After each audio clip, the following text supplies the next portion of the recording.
नाशिकच्या आदिवासी आयुक्तालयाबाहेर आंदोलन, आदिवासी विभागाच्या आश्रमशाळेतील कर्मचाऱ्यांचं आंदोलन। बाह्य स्रोताद्वारे भरल्या जाणाऱ्या पदांच्या शासन निर्देशाला विरोध, शासन निर्देश रद्द करण्याची कर्मचाऱ्यांची मागणी। खासगी संस्थांकडून आलेल्या नियुक्तीच्या आदेशाची होळी देखील करण्यात आली।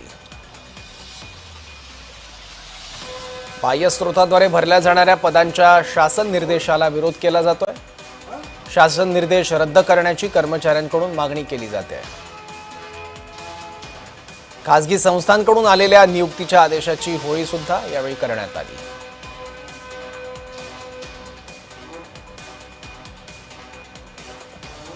नाशिकच्या आयुक्तालयाबाहेर हे आंदोलन करण्यात आलं। आदिवासी विभागाच्या आश्रमशाळेतील कर्मचाऱ्यांनी आंदोलन केलं।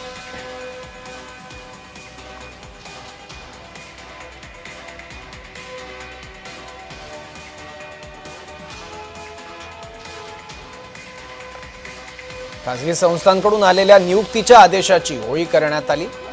आयुक्तालयाबाहेर आदिवासी बांधवांनी हे आंदोलन केलं।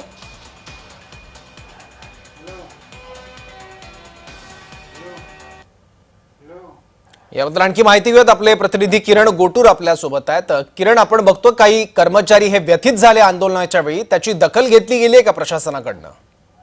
सौरभ, गेल्या 1 महिन्यापासून हे सगळे आदिवासी विभागातले कंत्राटी कर्मचारी आहेत, ते गेल्या 1 महिन्यापासून आपल्या विविध मागण्यासाठी आंदोलन करतायत, पण अद्याप या लोकांचं दखल हे घेण्यात आले, म्हणून हे सगळे आंदोलक आज आक्रमक झाले। आदिवासी कार्यालय बाहेर हे सगळे आंदोलन करत होते, पण अचानक आज रस्त्यावरून हे सगळे आदिवासी विभाग जो कार्यालय, मुख्य कार्यालय आहे नाशिकमध्ये, त्या कार्यालयामध्ये घुसण्याचा प्रयत्न केला। गेट वरतून जे उडी मारून हे आदिवासी कार्यालयापर्यंत गेले आणि तिथे पोलिसांनी यांना आता अडवलेलं आहे। अतिशय आंदोलक हे आक्रमक झालेले आहेत। मागच्या महिनाभरापासून हे आंदोलन, हे सगळे कंत्राटी कर्मचारी आहेत, आम्हाला कामामध्ये कायम म्हणजे हे कायम करावं अशा पद्धतीची एक प्रमुख मागणी आहे। आदिवासी विभागाकडनं या आंदोलनाची दखल अद्याप तरी घेतली नाहीये, म्हणून हे सगळे आंदोलक आज आक्रमक झाले आणि अशा पद्धतीचं आदिवासी कार्यालयामध्ये घुसण्याचा या सगळ्या आंदोलनाकडे प्रयत्न केलेला आहे।